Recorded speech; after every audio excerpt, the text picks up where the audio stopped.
Hey everyone, welcome to our last content review, at least. For those of you who are returning, welcome back. And those of you who are new, welcome. I'm Emily, this is Anti-Social Studies. And today we're gonna be talking about mostly the 20th century, but I've been seeing a lot of your great questions already in the chat. So keep those coming. If I don't see one, I'm trying to write it down and then might come back to it later. We're not going to talk too much about the actual exam today, like the DBQ and that sort of stuff, but I'll do my best to show you some good resources. Today, we're going to focus on the last 3 units of content. So units 7, 8, and 9. And a lot of you have pointed out that this era, the 20th century, is the era I at least personally think the DBQ might be on. I have no insider knowledge of that. I just feel in my bones like they haven't done a DBQ from the 20th century in a long time. So that's just my own thought. But yeah, so we're going to talk about my number one prediction, which is Cold War impact on kind of third world countries, kind of unit 8. We're going to spend most of the time today in unit 8 because frankly, it's just the most important unit. And I saw a bunch of other questions too about dates. And you're right, this is a century where dates are kind of important, but there's not as many you need to know as you think. So with that, make sure that you like and subscribe. I really appreciate y'all being here. I know that some of you have been our repeats, you've been here every single Sunday with me all month, and I really appreciate it. And I do just want to mention, since we're not going to go over these things today, I want to mention that if you're still stressing about the DBQ, for example, I saw some of you were I still haven't written one, or I don't know how to write one. Just know if this is helpful, which students in the past have told me it is, on this channel, I've written some DBQs live, some AP World ones. So I think there's at least 2 or 3 on my channel. If you just search for Emily writes a DBQ, there's at least 2 on here. One was from the exam last year where I just pull up the documents, I pull up my Google Doc and I type it out right in front of your eyes. It's boring, but it's, I think, really helpful if you're still struggling with how to put all the pieces together and really understanding the rubric and how to approach it. So we're not going to talk about the DBQ today. I am going to be going live next Sunday for an Ask Me Anything, and we'll talk about whatever you want. But I did just want to mention that I have lots of videos on that for those of you who are still kind of freaking out about the DBQ. The short answer is you'll be fine. Remember that you don't need to get a perfect score on any of these sections. Just remember, no one expects you to get all the points. No one expects you to get every multiple choice question right. No one expects you to get a 7 out of 7 on the DBQ. In fact, it's totally unnecessary, right? We're shooting for getting 75% of the points right on all the different sections. That's great. That's a really, really good score and would be in line for probably a 4 or maybe a 5. So think about any section of the AP exam, the multiple choice, 55 questions, the DBQ out of 7 points, and then just figure out what 75% of that is. And that's kind of what you're shooting for. So deep breath, we're all going to be good. All right, the 20th century. So let me see. I wanted to go back to this graphic, which I've shown y'all before, and it's posted on my Instagram as well. And this is kind of overwhelming, but essentially it's just showing you what the College Board has already told us will be on the test, basically how much each unit and each era is emphasized on the exam. And so I just want to point out that the last 2 Sundays that we did, these 2 eras are the ones that are kind of the most heavily featured on the exam. So we're talking 1450 to 1750, Age of Exploration, all that sort of stuff, gunpowder empires. And then 1750 to 1900, industrialization, imperialism. Okay, now with that in mind, the 20th century is kind of equal to that era. I just don't highlight it in this deep red because frankly, I feel we don't need to study this era quite as much, right? There's a lot of events in here that you vaguely already know about. If you've seen a Tom Hanks movie, you're I know what World War II is, kind of. So it doesn't mean it's not important, but it's just, I think it comes to us a little bit more naturally than I don't know, 1500s Ottoman Empire or whatever. So I want you to notice a few things. The DBQ could come from this era. There will be a riot in the streets with AP World History teachers at the front of it if there's a DBQ from Unit 9. I'm just telling you this right now. So a lot of you I've seen are we're not even going to get to Unit 9. That's fine. Actually, I mentor a lot of teachers, and when I advise AP World History teachers, I say, don't worry about Unit 9. If you spend a day on it, I have 3 YouTube videos that cover the whole unit so that you can just do them really quickly. It's not going to be heavily emphasized on the exam. And if it is, it's just going to be about globalization, which you're living through. So you'll be okay. Watch me or Heimler's videos or something and you'll be fine. Unit 7 and 8, though, can show up really anywhere on the test. And so the multiple choice, it's going to be there. There will likely be an SAQ from the 20th century. It's likely that there could be one of the options for the LEQ. And again, 2 of my 3 guesses for what I think the DBQ might be are from the 20th century. And yeah, they're kind of in order of like what I think is most likely. Just remember, these are pure guesses, but what I'm doing is I'm looking, since this course was reorganized to be this new modern course, I'm just basically telling you there has not been a DBQ on the 20th century in the last basically 5 years. I think there was maybe one during the weird COVID exam, but we don't really count that because they were just throwing stuff at the wall. So I'm just noticing that like there's been a DBQ from unit 3, 4, 5, 6, and there hasn't been one from unit 7 or 8. And so if I was trying to think of some good DBQs from this era, I would focus, there might be one focusing on unit 8, which is what we'll talk about later, like the Cold War and decolonization. Or I could see them being a little bit nicer because they're like, maybe not everyone got through all of unit 8.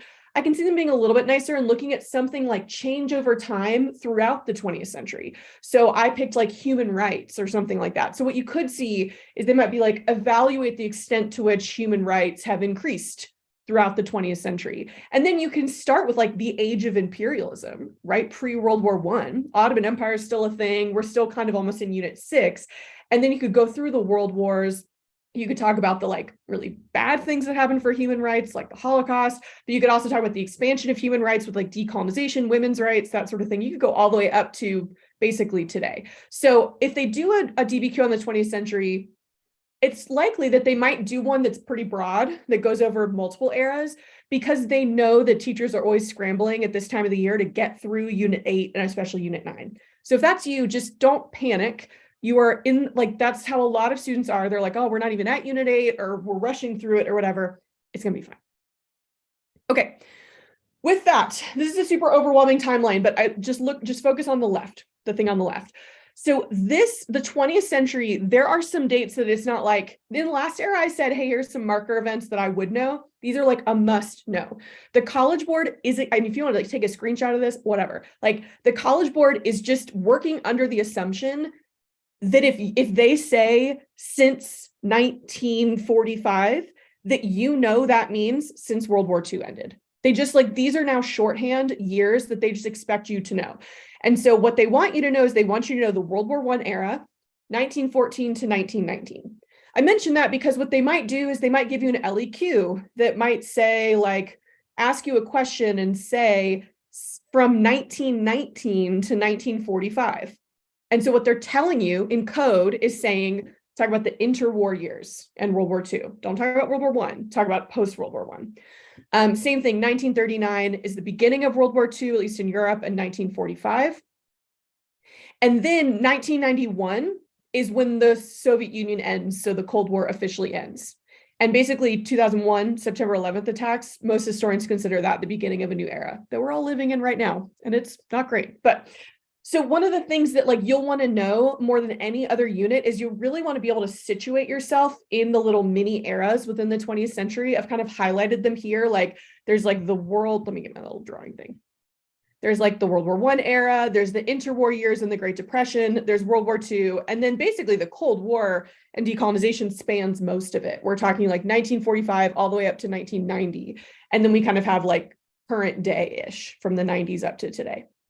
And so just know that those are years that should just become shorthand for you. If they give you a DBQ, this is really one of the only eras that they sometimes will limit an answer even within the era. So in most other eras, if they're asking you an LEQ, they'll say like from 1750 to 1900, or they'll say from 1200 to 1450.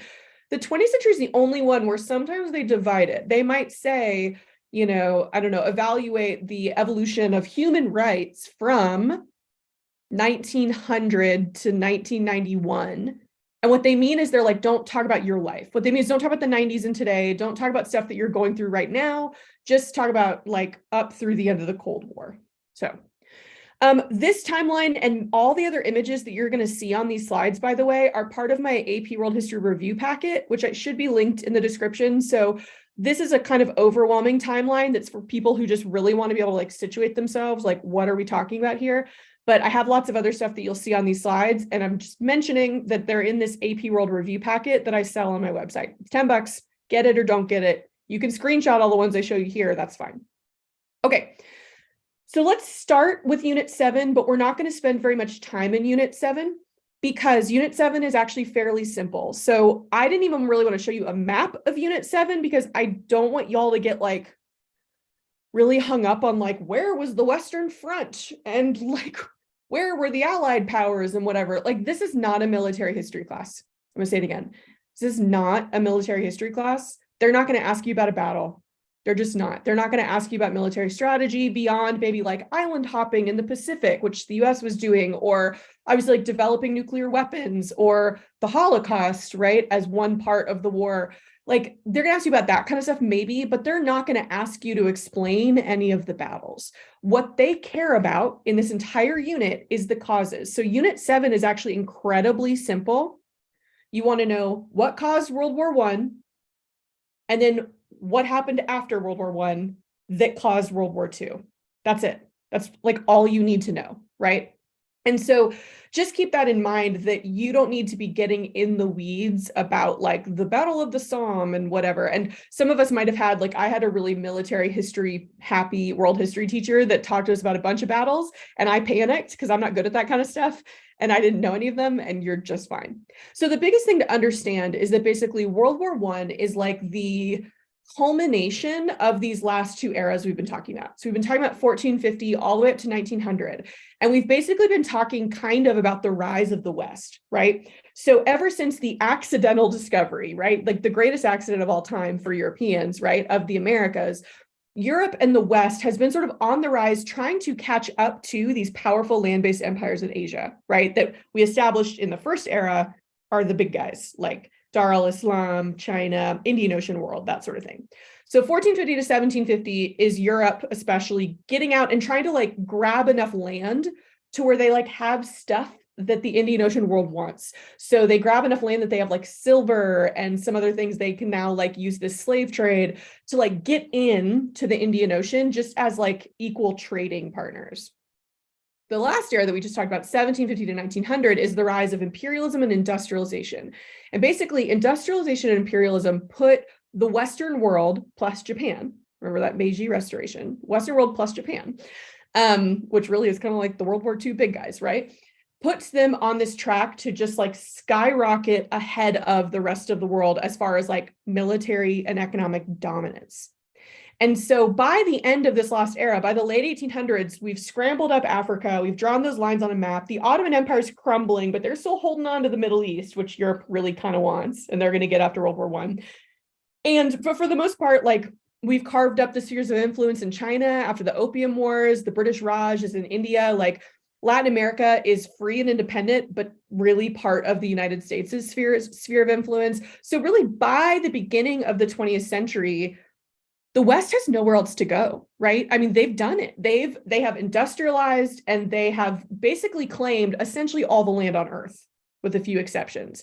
And so there's really nowhere for them to go but at each other. And that's what World War I is about. World War I is a pointless war that no one wanted to fight, but everyone wanted to fight because they just all got so like hopped up on their own steroids and machine guns and stuff that they just felt like they were invincible, right? And so all these different Western industrialized powers, think about the Britain, France, and Russia on one side, and then very late, the United States. We're very hesitant.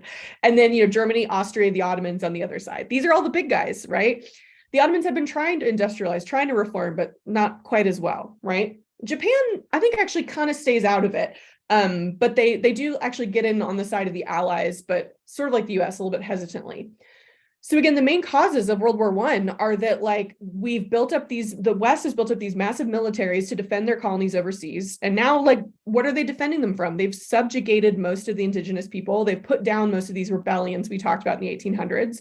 So, okay, they now have this huge standing army, and they have this like massive industrialization, right? Where everyone just like their power is just exponentially larger than it's ever been. They all believe that their nation is literally the best that's ever existed and like is God's chosen nation. All of them do.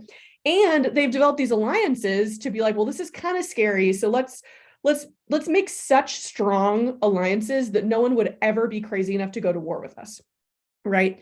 Well, they don't really consider basically what's happening with decolonization. So what's happening, it's like a little early preview of what's going to happen in Unit 8 in the Balkans, right? So the Balkans, Eastern Europe, was part of the Ottoman Empire. The Ottoman Empire is weak. They're the quote unquote sick man of Europe, although I have an issue with that, but whatever. And they're losing power in the Balkans. And so all of a sudden, these new little Balkan states are emerging. They're decolonizing. They'll be like, oh my gosh, we can be our own nation for the first time in like forever, like Serbia, for example. But these new rising Western powers are eyeing it going, no, that's cute. No. You're going to just become part of our empire. That's what Austria-Hungary is doing, right?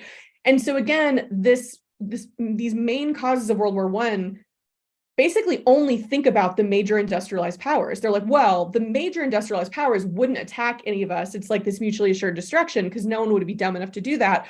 They don't think about that, like, I don't know, a Serb who just wants freedom and independence and doesn't really care what happens to the rest of the industrialized world. They don't really care, right? They might actually benefit from a world war that like weakens all the European powers. Other states, other colonial states too, might kind of benefit from it. So we devolve into war, yada, yada, yada, trenches, Wonder Woman, you know that scene where she's going across no man's land. Like you don't need to worry about the specific battles. And we come out of it with the Allied powers winning. And what's mostly important about the outcome of World War I is just, it's a pure narrative now. It's a pure story. It's like, how does World War I lead to World War II is essentially the question you should be asking. And so it's like, it exacerbates some tensions, right? The Treaty of Versailles just like shoves Germany's face in it and is going to push their economy to the brink. It also ignores, like Japan gets totally ignored at the Treaty of Versailles. And so they start going off in their own direction, going, fine, if we're industrialized, we're an empire, we've done everything else you want us to do, we're just not white, right? We're Japanese, then fine, we'll just go build our empire a different way. That's going to lead into a clash to World War II. And you also start to have the rumblings of decolonization. You have all these subjugated people, like think about in India, right? Gandhi was living in South Africa, working as a lawyer when World War I broke out. And when World War I broke out, he immediately went back to India. He said, this is it. This is the time. This is like the big event that we need as Indian people to push for our independence, right? So again, to Julia's question, they had this Indian National Congress that had been founded in the late 1800s already. Gandhi didn't found that, right? They had been basically pushing for self-rule, hey, give us some more power. The Indian National Congress is sort of like the 13 colonies with our little like Virginia House of Burgesses and like town meetings and continental congresses. And we were kind of like, let us kind of rule ourselves more. That's what the Indian National Congress was. So as soon as World War I breaks out, Gandhi leaves South Africa. He's been there for 20 years. He goes back to India. He's like, now's the time to fight. Now is the time to start really pushing for decolonization because this war is going to weaken all the European mother countries. And they're all saying that they're doing it like for freedom against the evil enemy. But like, that's not it. And so again, decolonization, you could argue, kind of starts during World War I, really, because there's a lot of these places like a lot of African colonies send soldiers to fight. So you have like Moroccan soldiers fighting in Belgium alongside French soldiers, right? You have all these different groups that are fighting alongside each other and they're saying, hey, we did our part. We served the empire. Now what are you going to do for us? Like you need to start giving us more power. And of course that isn't going to happen, right? Gandhi has his big salt march. We have different groups that are starting to push for more independence. And Europe is like, no, we're not ready to give it up quite yet. It's not going to be till World War II that it just totally destroys Western Europe, especially. And they're kind of forced to like give up most of their colonies, right? So you have that, you have the Great Depression hitting.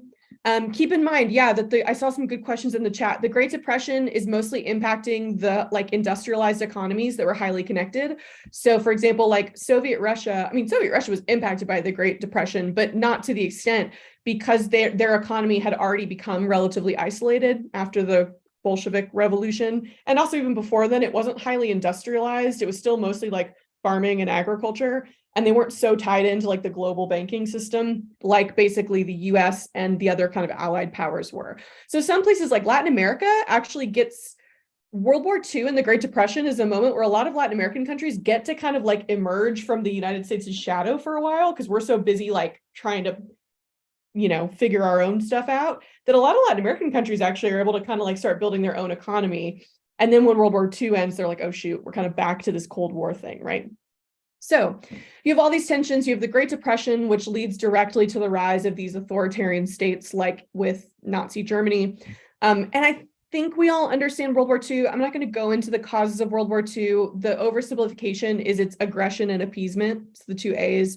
So we have outright aggression from Germany and Japan trying to take over land, but also we have the appeasement from the other side being like, sure, we want to avoid a war, so fine, you can have it, and basically not stepping in when they should have. Okay. We have then the outbreak of war, and then of course Pearl Harbor brings the US and Japan into it. Again, yada, yada, yada. I'm not trying to be insensitive, but the AP exam is not super concerned with the way that a war is fought. They're also not going to ask you for a ton of detail about events like the Holocaust, and it's not because they don't think they're important, it's just because it's a really awkward thing to try to test on a standardized test. So again, like there's a lot of things here that are really important that are happening during World War II and the Holocaust and these different things, Japanese internment camps, that sort of thing, but they're probably not going to show up on the test beyond like a multiple choice question or a short answer question. So, you know, you need to know them to be a good human being, but like you probably don't need to know them that well for the AP exam. This video, by the way, will probably go an hour. Because it's 3 units instead, depending on how many questions you have, I might go a little bit over an hour, but this video will also be saved on my YouTube channel. So if you have to leave or you miss a part, whatever, you can always come back and watch. Just like with World War I, the big thing we're concerned about with World War II is just like what came out of World War II, right? Like what are the changes that come from it? And so don't think about within our own nation. If you're an American, like a US American, we sometimes get really hung up on World War II and just the US part of it. And this is a moment we have to keep reminding ourselves that this is a world history class. So we're not really thinking about Rosie the Riveter, right? We're thinking about basically the Cold War and decolonization. So essentially what happens out of World War II is a few things. Politically, the major powers are so weakened that they're going to have to they can't continue to administer their overseas colonies as well. So we start to have a lot of political movements and pushes and even like war pushing for decolonization. Socially, what happens is this is really the beginning of the era of quote unquote human rights, right? So my lady, Eleanor Roosevelt, I have a picture of her back there. I love her. She is tasked after 1945, after the Holocaust, she is tasked with being the head of the UN Committee on Human Rights. And they come up with a declaration where they're like, you know what, this is going to be the Enlightenment on steroids, right? Like this is going to say that actually, like we think every human being on Earth has some basic inalienable rights that can't be violated. And it's our job as the new United Nations to protect those rights. Now, do they always do that? No. But the idea is that, again, if you're thinking about like human rights over time, World War II is just a massive turning point, right? Because all of a sudden, this is going to sound flippant and it's not meant to, but Hitler made imperialism look really bad. No one wanted to be grouped into the same group as Hitler, right? Like literally not even Stalin did. And Stalin was arguably as bad or worse, right? But all of a sudden, if you're England or France or the United States and you're trying to make the argument that we're the good guys and you should be part of us and with our economy and whatever, there's just no like good way, air quotes, to justify having all these colonies anymore and to justify this sort of like outright white supremacy kind of stuff, because the Nazis did it to the point that like no one else could really do it anymore for a while, right? And so all of a sudden, after 1945, you have this flood of independence movements, this flood of acknowledging like more rights for different people. So for example, the women's rights movement really gets going. You have the end of the Jim Crow era over the next 20 years in the United States. You have the movement to break down apartheid. Lots of stuff are happening. And then economically, what happens is that we end up in what we call a bipolar world. We literally, at the end of World War II, have two main poles. We have the United States and we have the Soviet Union. And that means the Cold War is mostly an economic war, right? We have these two economic systems, and every basically country on Earth has to pick which bubble they want to go into. And then they lose access to the trade and everything from that other bubble. So you basically either choose, I'm part of the Western free market capitalist bubble, where I kind of have to do whatever the United States wants me to do, or I'm part of the socialist / communist bubble where I kind of have to do whatever the Soviets or maybe China want me to do.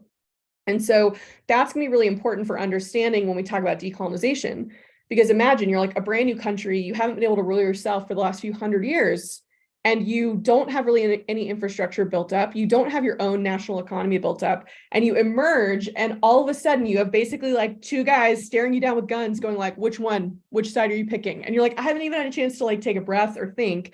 That's what happens with decolonization, is they emerge into the Cold War era and don't really have any time, any flexibility to like figure it out for themselves. They have to just immediately pick a side or risk being like conquered, overthrown, cooed, the CIA comes in, whatever, right?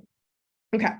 So now let's get to, I just want to skim through the chat really quickly because I want to get to Unit 8. So I'm going to talk about conflict in the Middle East. I'm going to talk about, I know people asked about Africa. Charlene, so the Munich conference was, it was not actually it was about Germany wanting to take over Czechoslovakia. Yes, but it was basically saying, okay, and then you're done, right, Hitler? So this is like a really good example of appeasement. Basically, Neville Chamberlain, the British Prime Minister, came back with a piece of paper and was like, I sat down with Hitler. I told him, fine, you can basically annex the parts of Czechoslovakia where there's a lot of German-speaking people, but after that, you're done. You've reunited the German-speaking world, that old like Holy Roman Empire kind of thing. So then you're done. And so he like brags about how he's like saved the world from a massive world war and from Adolf Hitler. And then of course, 1 year later, they invade Poland, right? Okay. So again, World War I, World War II, I wouldn't stress too much about it. In all honesty, if you don't remember a ton from Unit 7 and you just go back and watch Heimler's like big review videos from Unit 7, that's probably enough, right? Like they're not going to ask you a ton of detail about the battles or anything like that. Just focus on the cause and the effect. Cause of World War I, outcome of World War I. Cause of World War II, outcome of World War II. And I don't mean like who lost more soldiers. I mean like for the world, that sort of thing. Okay. All right. I wanted to put a slide up on here that had some text because Unit 8 is so massive. Again, this in my review packet for every unit, I have one of these where I write out my own words, like here's a summary of the unit, here's the key idea for the unit. And for Unit 8 is so big that I kind of wanted to just use my own words so I could remember what was important. So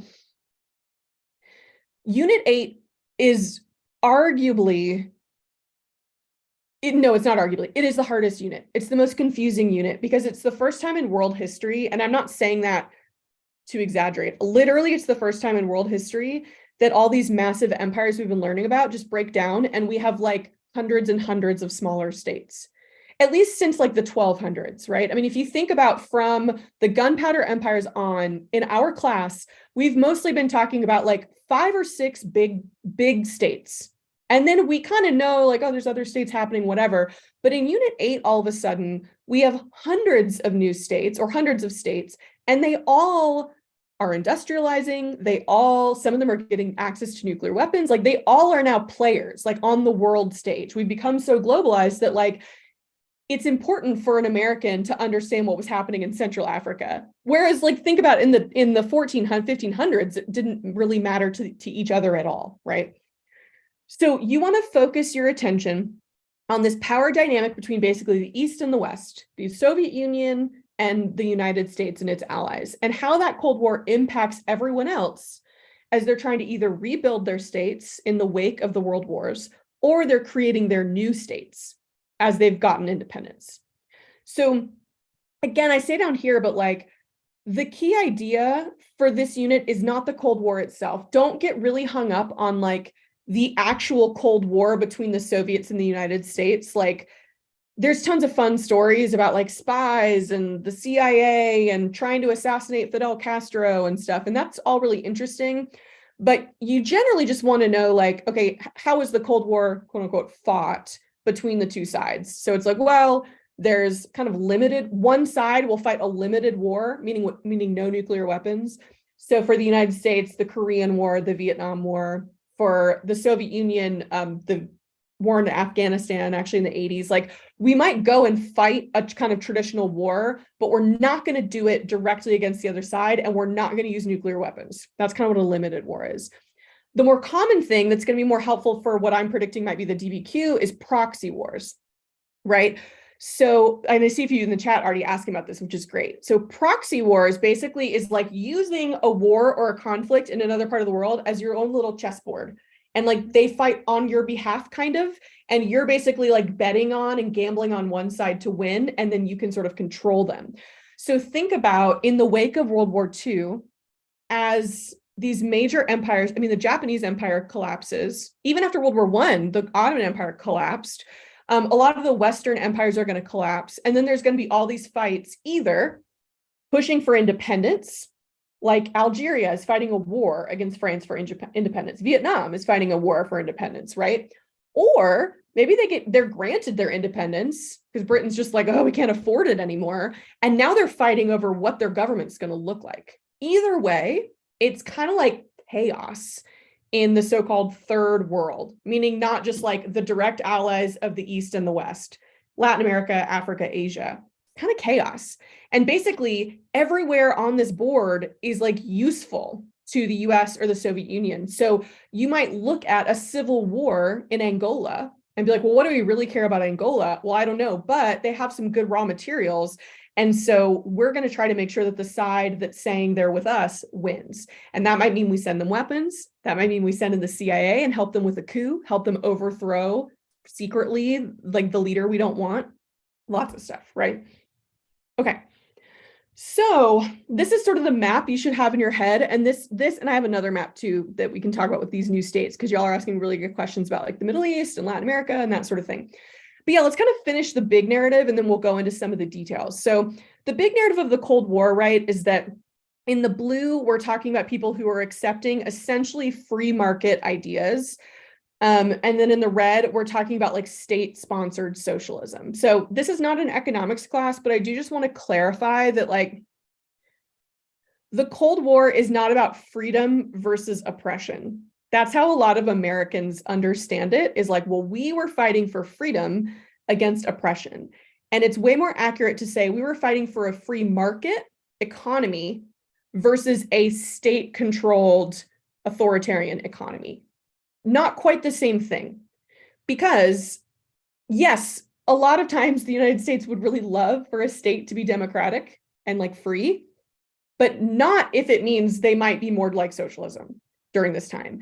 And so basically in the hierarchy of things, we are looking, the number one qualification for a leader to get the like okay from the United States during this era is talking about the free market. We're going to it's going to be straight capitalism. We're going to lower barriers to trade. We're going to let US companies come in if they want to and if they can. We're going to compete on the world market. We're going to sell, like we're going to have private companies, whatever. That's what we really want, because again, the free market economy, any economic system only works if you have other people to trade it with, right? We basically, what happened is in the West, we all got ourselves where we were like the United States then wasn't really able to provide certain things for ourselves by the 20th century. We were so used to like importing them from other countries that it actually feels like life or death if we lose countries to our system who are like, actually, China, I'm going to go over and be with this Soviet kind of state socialism idea, because all of a sudden that's like one massive trading partner that we in theory can't trade with. Of course, we change that over time, but still. And so it really does feel kind of like life or death, but for our like national economy and our own national strength, that we want to make sure every ruler is saying like, yeah, I'm with you. I'm anti-communism. I'm anti-socialism. What ends up happening is that you lose any possible nuance. So this is where it matters for decolonized nations, because let's think about Latin America. And I'll just own my bias. My undergrad degree was on 20th century Latin America. And so I feel very passionately about this, and it might come across as like anti-capitalist, and that's not the intention, but I just want us to think about it from a different perspective. So let's think about a country like Mexico or any of the Central American countries, for example, and think about their long history. I mean, their history is like, goes all the way back to the casta system and the conquest, and it goes back to encomiendas. It's like this massive generational wealth of having literally like an ethnic hierarchy where there were all these like indigenous peasants, like literally couldn't own land, and there are all these different things, right? And so think about that's been for hundreds and hundreds of years. And so when they emerge in the 1800s as kind of independent, it actually makes a lot of sense that a leader might come to power in Mexico or Nicaragua or somewhere and say, hey, we need to like redistribute the land, for example.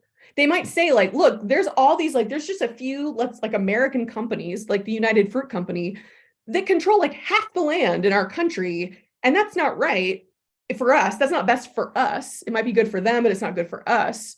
right? And so, yeah, we as the government, it's our right. We're going to actually like take some of this land back and divide it up and give it out to people, to like peasants and farmers and stuff, so that they can provide for themselves. From that perspective, it makes perfect sense. That is what would be best for that country.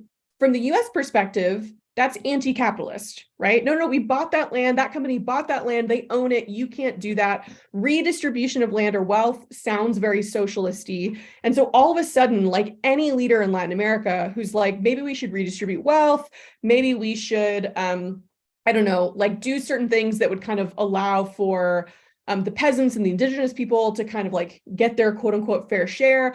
Anything they want to do to maybe try to kick out American influence is going to be seen as like communist. This is where our country got really good at just lumping a lot of different things under the phrase communist. I mean, like, scary, right? Now, there were some states that were straight up, like Cuba, yeah, straight up communist, right? And like mass death squads and like bad stuff. And like, there's that, but there's also a lot of states in Latin America, Africa, and Asia who are not, they don't actually want to be like full Soviet style communists, but maybe they're saying, like in India, they're going to say, like Indira Gandhi is like, hey, we should redistribute some land here, and we should make sure that like Indian people like have enough land to provide for themselves, because it all got kind of messed up with the British for so long.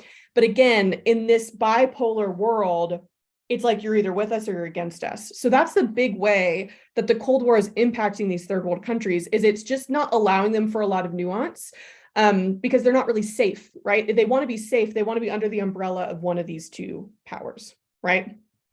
So Violet, you're asking a good question, right? What some states tried to do is try to create this non-aligned movement, right? Look at the states in yellow. These are all those countries that attended the Bandung conference, which is basically arguing, hey, what if we created our own little block and said, we're all together, leave us alone? Like, what if there was strength in numbers? And it's going to be India, Ghana, Indonesia are kind of the three big countries, right? And they all get together and they basically say, like, what if we all band together and say we're going to protect each other so that we can all kind of let ourselves grow and make our own decisions away from Soviet and American influence and interference?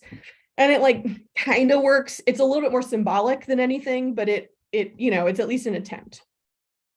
Yeah, I don't know much about Indira Gandhi and her rule of India, but I do know she's controversial. I'm not quite sure why. I do know that, I mean, she's a socialist, right? So she basically established India as a socialist state.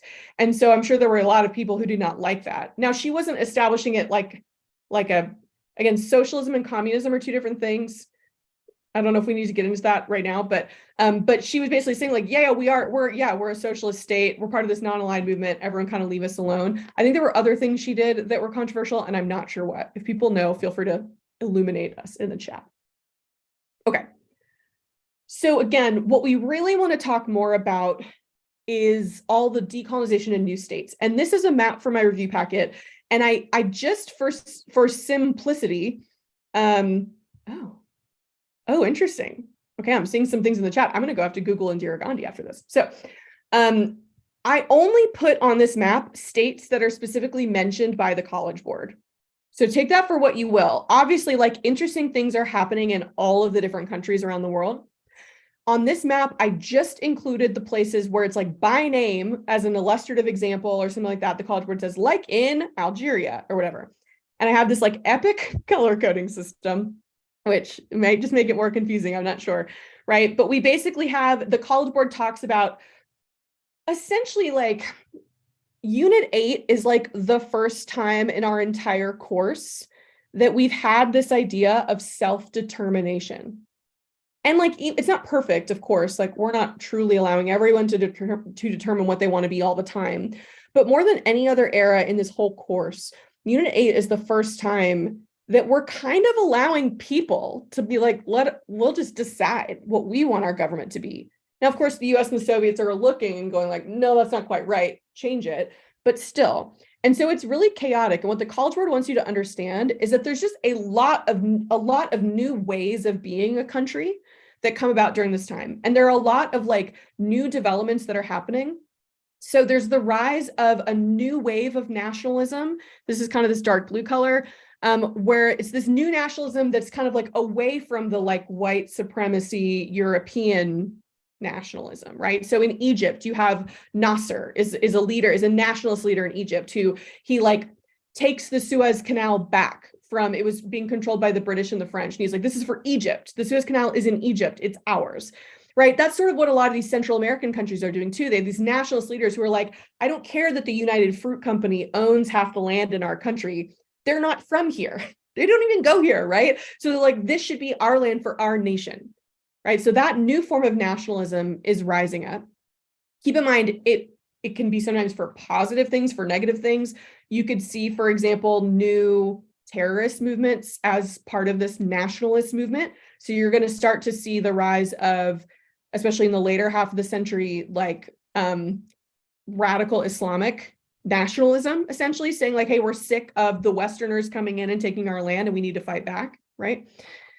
You also have some states in this kind of light green that are going to negotiate for their independence. Basically, the idea the College Board wants you to understand is that not everyone is like fighting a war of independence like the US did. And keep in mind that these are all to be considered by your brain as possible examples you could use in an essay. I guess I want to pause and clarify this if you're feeling stressed right now. You are not going to get an LEQ that's going to be like, explain how French West Africa became independent. They will not, like, you will not be forced into talking about just like literally one country. What they might ask you is they might say, compare different methods of gaining independence in the post-1945 world. And then you could talk about like, well, some were peaceful and negotiated, some were violent and were wars. And then just make sure you have some examples you could talk about. So you are not like required to know, I don't know, the Angolan Civil War. But it is like an example that the College Board has mentioned that you could know if you wanted to prove that some countries were like fell into civil war after they became independent. Yeah, so thank God, right, in the chat, like you are not expected to know all of these, but it's just like in past eras when I've said, hey, you should be able to pick out some examples from around the world. So you should know one or two examples of like a nationalist leader rising up in this new post-World War II era. So Nasser in Egypt is a really good one. Kwame Nkrumah is a great example in Ghana. He's sort of like the Dr. King, Nelson Mandela of Ghana. Those would be two really good ones, right? You have some states that were colonies that are negotiating for their independence. A lot of French West Africa does this. You'll notice that France is really interesting. If you look at what happens to French colonies, let me draw my map. So like these were all, actually not Nigeria, but these were French colonies, and then kind of like these were French colonies, right? And you'll notice that it's like half and half. Some of them, the French just negotiate away and are like, fine, okay, yeah, we'll sign this off and we'll let these different French West African countries go and be independent. And then some, they fight like hell to keep them. Algeria, Vietnam, right? And so keep in mind that even within one mother country, Algeria was seen by a lot of French people as like part of France. Like a lot of French people had homes in Algiers and like vacationed there. And the idea of not having access to the like Algerian beaches anymore and stuff was like, no, that's impossible. It's sort of like how Americans felt with the Cuban Revolution. Americans felt like Cuba was kind of the 51st state, and people just like went down to Havana and like, it seemed like it was part of the country. And then all of a sudden it wasn't. Vietnam too, the French really still wanted a foothold in Asia, and they fought for a long time, but then they had to kind of give up the fight. And that's when the US steps in and says, well, we're not going to allow it because Ho Chi Minh has said he's a communist. So we can't let that happen. So notice that even within one mother country, you have different examples of there's an Algerian war for independence that is brutal. It's like 10 years of fighting in the cities, that sort of thing. The Vietnam War, of course, but then you also have some states being able to just kind of negotiate. Same thing with the British Empire, right? So you have, I mean, very famously, if you really, I would say one state you like do kind of have to know from this era would be India.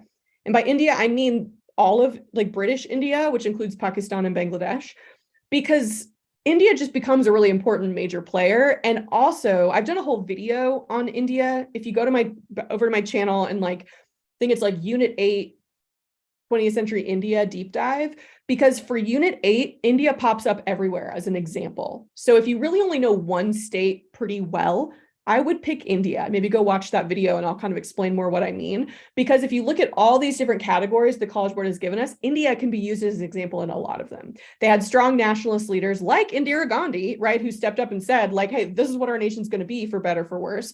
They were able to negotiate their independence with the British because of a, movement of like nonviolent resistance led by Gandhi, right?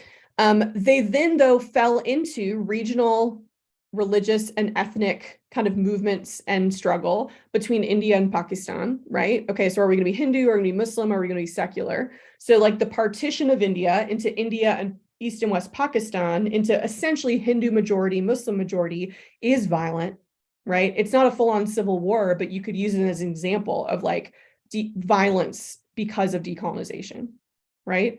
And that's also a new state being drawn by redrawing new political boundaries, right? Saying, okay, let's make the line of where West Pakistan and East Pakistan start.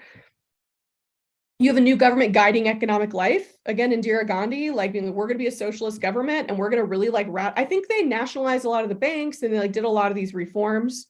You have tons of migrations of South Asian people around the British Empire. So in this era, you have a ton of South Asian people who are either from India or were in other colonies, especially like in Africa, migrating to England, which is why today England has a very large South Asian population and honestly has like some of the best Indian food in the entire world. If you look at, for example, their British Prime Minister, Rishi Sunak, right? His grandparents lived in India and then migrated to East Africa to work as like colonial agents. So his parents were then born in East Africa, and then his parents migrated and he was then born in London, and now he's the Prime Minister, right? Freddie Mercury too, of Queen. Freddie Mercury is from Zanzibar, and his family were actually Zoroastrians from kind of like this part of like Persia, but then they became part of the British Empire. They moved over here because it was part of the British Empire. There were jobs there. And then that's how he ended up in England and started singing and became Freddie Mercury. All right. So again, it's not about knowing every single migration. It's not about knowing every single new government that's rising up. It's just knowing enough examples that you can point to them if you're trying to prove. So if they ask you a short answer question that's like, identify and explain one regional or ethnic movement conflict that sprung up after 1945, between 1945 and 1991. Okay, you could talk about the Quebecois movement, them wanting to separate to be like French-speaking Canada versus English-speaking Canada. You could talk about the partition of India and Pakistan.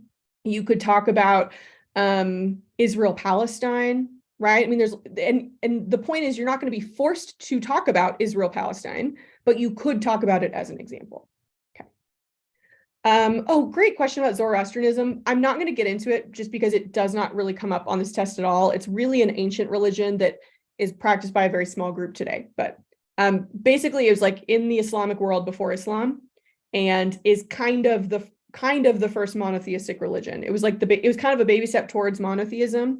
Lots of gods, one all-knowing God, before then Judaism. That's also their main god is called Ahura Mazda, and the car company Mazda chose their name because they're like, we want to be named after the Zoroastrian god for some reason. I cannot ever see a Mazda car now without thinking about that. Okay, some other things the College Board wants to make sure you know. They want to make sure that you know that people are migrating, and especially these are like, as the empire gets decolonized, a lot of the colonial subjects now get kind of like special benefits. Maybe it's easier for them to migrate back like to the mother country than other places. Because keep in mind, this is also a moment when a lot of the Western countries are starting to get a lot stricter about immigration. So we see a huge wave of Filipino people because the Filipino people finally achieve independence right after World War II from the US. We promised it to them 50 years earlier, and then we were like, hold on for 2 world wars real quick. So we have a lot of Filipino people who then emigrate to like the West Coast of the United States for job opportunities, whatever. So there's still that cultural connection, right? And again, I think South Asian people up to England is another great example. Okay, let me see okay, so one other thing that's happening, right, is that one other thing that happens is that you have these new states becoming independent, and then they are devolving into some form of chaos. And I see you in the chat saying like, my teacher didn't really cover this, and I'm sorry. And we'll go over it, and there's tons of resources for you here. Again, Unit 8 is less about knowing everything And it's more about knowing enough examples that you could like point to one country that's an example of the thing you're trying to argue. Okay, so don't stress. So let's just do that. Let's say you wanted to talk about peacefully decolonization achieved peacefully. I'm going to tell you the best country is Ghana. Oh, just know Ghana. Ghana is the first country in Africa that negotiates its independence in the 20th century, led by Kwame Nkrumah, who's like their nationalist leader. And he really is like, he's the father of what's called Pan-Africanism, this idea that like actually like Black people all over the world have a similar heritage. They all to some extent have been impacted by like the slave diaspora, and they've been impacted by white supremacy and imperialism. And so Black people, Pan-African movement should kind of like unite together and support each other. They literally have like conferences, they have trading agreements. So Ghana would be one country that you get a lot of bang for your buck knowing, right? Ghana was part of the Ivory Coast. This was the land where like Ya Ashantewa, the warrior queen, was fighting and stuff. Now they negotiate, they're the first state to negotiate with Britain and get their independence. And so they become like an inspiration to the rest of Africa. And that way they're kind of like the US getting independent and then inspiring the other revolutions. Ghana becomes kind of like the motherland to some extent for a lot of African people going, they did it and we can do it too. Okay. The other negotiated peaceful independence you'd want to know is India with Gandhi, right? I mean, that makes sense. You also would want to know that some people had to fight full-on wars for their independence. And again, I already talked about like Algeria against the French, the Vietnam War against the French, and then the United States. Those are probably the two best. They might also talk about like basically revolutions or massive changes in government that are happening during this time. Let me change that to a different color. China, of course, goes through its communist revolution just a few years after World War II. Cuba has a communist revolution in 1959, right? So just understanding that we still have, like the era of revolutions isn't over. We're starting to see more and more revolutions, especially kind of socialist or communist revolutions, trying to essentially kick out foreign influence, especially Western industrialized influence, right? You also have some states that get independent and then they have to go through this kind of brutal period of civil war as they figure out what kind of government they're going to be. Again, a really great example of that is Angola, just because Angola devolves into civil war and basically becomes this epic proxy war where the Soviets and the Chinese send support. There's basically one side of the civil war says, we're communist. And they do it because they know the Soviets and the Chinese will send them support. And so the other side says, we're anti-communist because they know the United States will send them support. So again, they become almost like pawns and they're fighting and dying for control of their country while we're kind of watching on. Very famously, Che Guevara travels from Cuba to fight with the Angolans, right? Like there's a lot of people who kind of see this as like a cause. Another state that actually might stick in your brain a little bit better, although I didn't put it on this map because the College Board doesn't mention it, is the Congo. The Congo is a really interesting one during this time because the Congo is the main inspiration for Wakanda in Black Panther. So if you're familiar with Black Panther, basically what happened in the Congo is it was the Belgian colony, right? Incredibly brutal, King Leopold's colony, people's hands getting chopped off, really terrible, right? Then it shifted control to the Belgian government because they were like, hey, King, you're awful. You can't have this land anymore. That's how bad it was. Then after World War II, they get their independence. But keep in mind, it's like a power vacuum. Most of these states, especially in Africa, if you think about the Congo versus India, in India, there was during imperialism, a lot of infrastructure being built up. There was like a lot of trains and railroads and all these things being put in, hospitals being built, not really out of the goodness of the British's hearts, but like it was there because the British saw that as like, this is a colony that we're going to send people to live in. We're going to be there for a long time. In places like the Congo or other parts of Africa, they didn't do that. It's like all they wanted was resources getting out. And so basically in the Congo, the Belgians created a colonial government that was like the colonial administrator at the top who could just take all the resources out back home to Belgium. So when Belgium leaves, that's the government they have. That's the experience they have. It's like, oh, okay, we all work and there's this one person in charge and they take all the wealth and power. And so we have these dudes that step into that and are like, that's a ton of power. In the Congo, it's Mobutu Sese Seko which is, you do not need to know his name, but you always see him wearing a fez that has like cheetah print. He's sort of like he's trying to be a nationalist leader. He renames Congo Zaire, which was like the historic name of that region. So he's trying to be like, we're going to be a new, like truly African nation, but he basically just steals everything from the Congo. And the reason why the Congo was really important to us and the Soviets is because it had the largest store of uranium in the world. Hello, vibranium, right? So literally they had the largest store of uranium, which is needed to build nuclear weapons. So that's why we cared about this country in the middle of Central Africa, right? And so, for example, they elected a leader, Patrice Lumumba, who was like a socialist, but wanted to build some sort of representative government. The CIA assassinates him. We install Mobutu Sese Seko, who becomes this like brutal dictator, right? But again, it's all about like the global chess match. And it's like, we need that uranium. Essentially, the game Risk is like what's happening in Unit 8.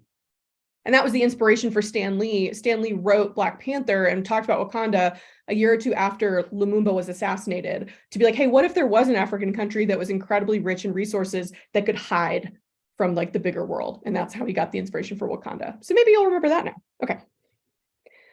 Okay. Let's see. Let me scroll through the chat. Could you explain China's communist revolution?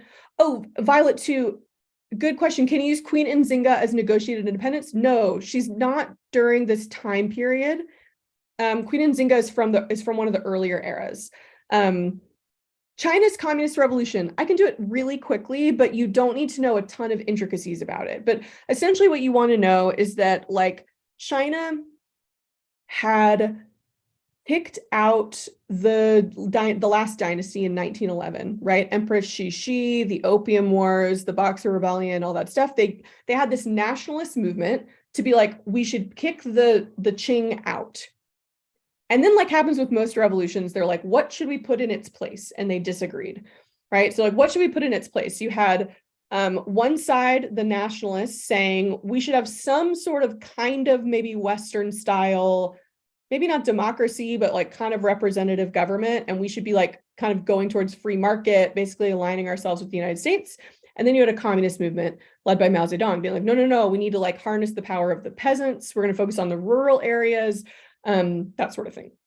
Okay, so they're fighting off and on for the next 20 years. They have to pause whenever there's like a world war going on. If you've ever seen Wayne's World, I don't know if it's Wayne's World. There's a scene where they're playing street hockey and every time a car comes through, they have to be like, car, and they have to stop. And then they're like, game on, and they get on play again. That's kind of what's happening with the Chinese Civil War.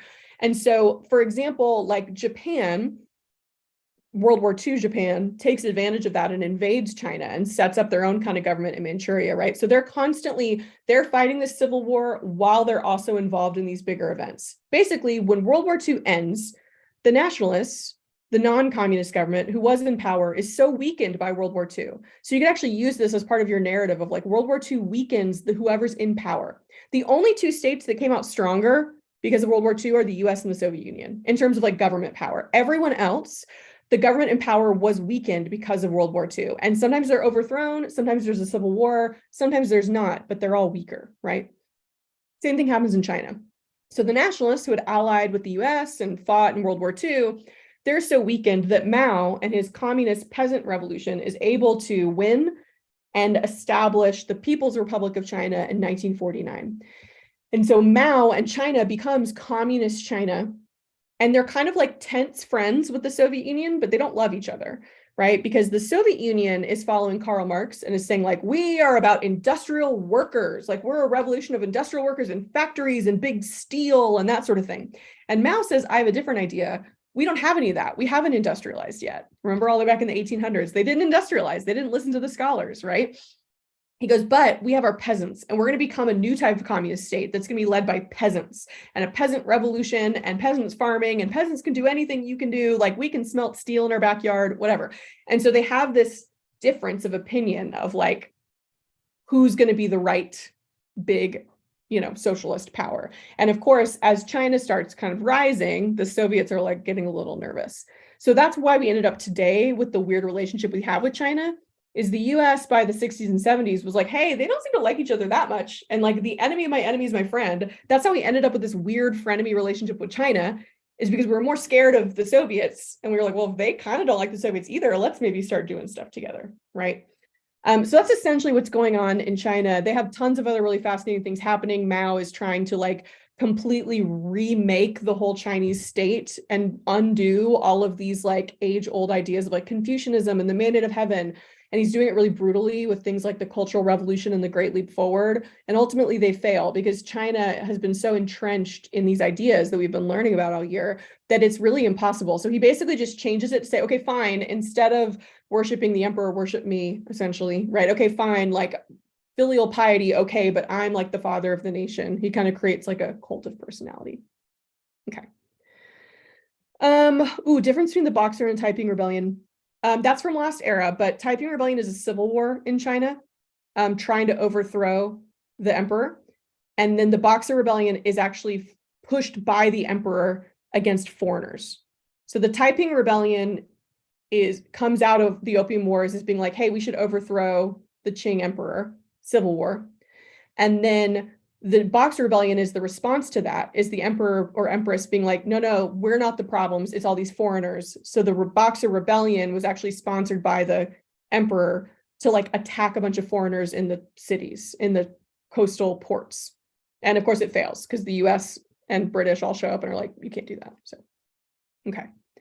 All right, I know it's been an hour. We're getting close to being done. This is such a massive unit. I'm fine. I'm going to keep going. But again, if you like have to leave, just know this is going to be saved on my YouTube channel and you can come back and just fast forward to this point. I wanted to really quickly talk about globalization, and then I want to come back and just answer like as many questions as I can over the next maybe 10 minutes or so. So Unit 9, don't stress too much about Unit 9. It's same thing, just like understand some of the big words they're going to use and then be able to pull like a specific example. If you have to write something for Unit 9, it'll probably be an SAQ. So at most, I think knowing like one specific example of the different developments is probably fine. Because again, if they give you an LEQ, okay, well, you can pick one of the other two. So Unit 9 is entirely thematic. There's no chronology. We don't need to know any dates. It's basically zooming out and looking at like the last 100 years. So it goes all the way back to like 1900 up to today. And it's really focusing on culture and the economy. That's what it's focusing on. Unit 7 and 8 were like political, right? Wars, Cold War, decolonization. And then Unit 9 is like the vibes one that like zooms out and says like, okay, but like vibes wise, what's been happening with like technology and disease and the environment and culture? It kind of like just tries to like cover all the other stuff that we didn't talk about in Unit 7 and 8. And so I would go all the way back to the themes that at least I with my own students talked about in like Unit 1 and 2. So in Unit 1 and 2, we were really zoomed out looking at these huge areas. We kind of talked about spice tea themes, talked about society, politics, interaction with the environment, culture, economy, technology. Just think about that with Unit 9. Like what's happening in terms of like, and think about change over time from like 1900 up to today. So social change, okay, the expansion of rights, women's rights, minority rights, that sort of thing, end of the caste system, whatever. Politics, we have like the wars and decolonization and the rise of, more Western style democracies. Interaction with the environment, we have climate change, right? We have massive industrialization and climate change. Culture, we have the development of a global culture because technology is allowing us to like share. And keep in mind that means like the radio and television just as much as it means the internet and TikTok, right? Okay. Economically is like Cold War and then the rise of like free market ideas. And then technology is like, everything, right? Just the development of an insane amount of new technology, right? So the key idea for Unit 9 and the word you're going to hear about is globalization, right? The 20th century, everyone around the globe becomes literally interconnected in ways that we've never seen before in history.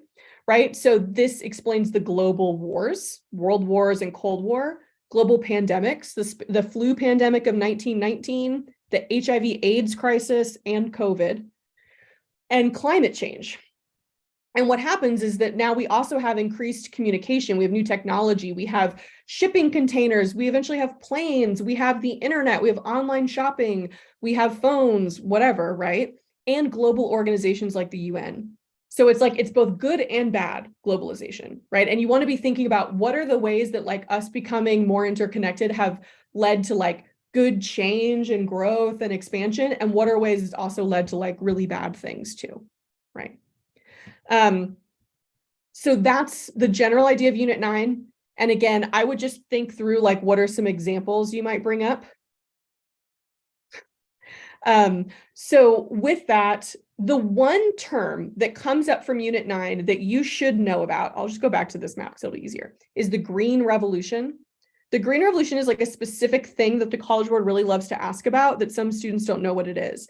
So basically the Green Revolution was a 20th century response to like increasing food insecurity. So basically as the population is booming after World War II, some people are looking around going, I think we're going to run out of food. Like we're going to have too many people. We're not going to be able to feed them. And so there are some innovators and scientists who say, actually, I think we can create more, like we can basically genetically modify crops to make food that will like feed more people. It's a scientist out of the United States, but he's doing his work in Mexico and in India. So Mexico and India are like the two really like centers of the Green Revolution. And what they're basically doing is they're pioneering a lot of things we know today, like genetically modified crops, crops that, for example, are like more resistant to pests that can grow faster.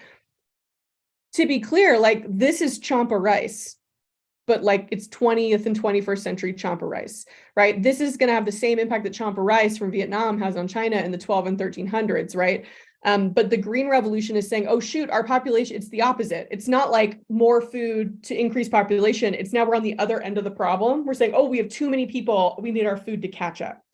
That's what that is. And yeah, AP Human Geography talks about the Green Revolution a lot more. And I just mentioned that because it pops up on the exam and some students have never heard of it before. So it's just an example of like using technology to address environmental concerns. Yeah, increasing use of fertilizers, pesticides, whatever. And you can think whatever you think about it, but like, that's what it was. Okay. All right. With that, let me just go down here. I'm going to leave this slide up just as a reminder that I have 2 review packets for you. They're for sale because I spent a lot of time making them, but I think they'll be really helpful. They're both on my website that's linked below. I'm going to scroll through the chat, although it's getting a little wild in there, and see if there's anything that I can explain really quickly before I sign off. So can you explain the Bolshevik Revolution? It's still unclear to me. Yes. Russia, World War I. Well, just Russia in general. Peasants have always been screwed in Russia, right? They've always had a czar, and then peasants are like, whatever. World War I is terrible for Russia. Like millions and millions and millions of people are dying. They're being sent to the front without guns. It's like awful, right? To fight the Germans. Okay. So we have a revolution in Russia to get rid of the czar. It's very similar to what happened in China. Okay, we're all going to get rid of the czar because Tsar Nicholas is like getting us all killed on the front and we don't want it anymore. We want to get out of World War I, right? And so, okay, they get rid of the czar, they throw the czar in prison, and they create a new government. It's kind of a semi-representative government. It's exactly like what happens in China, by the way. They create a kind of a new government. They're like, what do we want to be? But they're still debating. Do we want to be sort of a Western-style representative government, or do we want to be like a socialist, communist government? And so there's actually like 2 revolutions in the same year. One gets rid of the czar and has a new government that's like, well, now we're disagreeing on what we want to be. And then the next revolution later in that same year is the Bolshevik Revolution of Vladimir Lenin, where like they establish like the Soviet Union, if that makes sense. Pretty much every revolution goes through this. There's like an anatomy of a revolution, right? So think about almost every revolution has like, you have a clear enemy that you join together to get rid of, and then you have debates and discussions about what your new government should be that often lead to violence. Think about the Hunger Games. I've literally done many TikToks on this, but think about like the Hunger Games, right? It's like, okay, we need to get rid of President Snow, but then it's like, well, who's going to come in next? Is it going to be Coin? Is it going to be Katniss? Like, what's going to happen? And there's violence, right? Even in the American Revolution, right, you could argue that the Civil War was just our violence of like states' rights, federal rights, slavery, like, what are we going to be doing? So again, that's basically what happens in the Soviet Union and in China, is like they combine together to get rid of the authoritarian ruler, the czar or the emperor, and then they devolve into another war over like basically socialism versus not socialism. So, okay. Yes, this will be available to watch later. Let's see. When will Forrest Gump show up on the WAP curriculum? I mean, it's already there. It's already there. Vietnam War, HIV/AIDS crisis. It's all there, right? Okay. And if you took AP Human Geography, you probably don't need to study Unit 9 at all. That's correct. All right. With that in mind, thank you so much for joining me. Please go check out these resources. Please know that next Sunday, I'm doing my last of these, and it's going to be, I'm going to section off 2 hours because it's the Sunday before the AP exam, right? Oh, and you're very welcome. I'm really glad that y'all joined me. So it's the Sunday before the AP exam. I'm going to be on here live for 2 hours, and it's going to be an Ask Me Anything. Literally, ask me about thesis statements, ask me about the DBQ, whatever, ask me about content, anything. So what I would suggest is that you really, really hunker down. If you haven't started reviewing, like some of you were saying in the chat, like I would start and really do a lot of review this week. And then like any question you have, just like put it to the side and save it for me on Sunday. And then on Sunday, I will just try to answer as many questions as possible. I will also be posting in my Instagram stories where you can ask a question, and I will be responding to as many of those over the next 2 weeks as well. So I'll go post one right now so that if there's any question I didn't answer for you right here that you really want to know, you can go ask it in my Instagram stories and I'll reply to it there. Or I'll also, if a lot of people are asking the same thing, I'll make sure I cover it in this review. And I'm going to be going live with Heimler. So make sure that you also, I'm sure you know about Heimler's live reviews, basically the Monday, Tuesday, Wednesday night before the exam. So not this week, but next week. I'm going to be live with Heimler. We're going to kind of trade off going over content. So I'll see you somewhere between now and the exam. Okay, thanks so much. Go check out my Instagram, ask me lots of questions, and good luck. I'll see y'all next Sunday.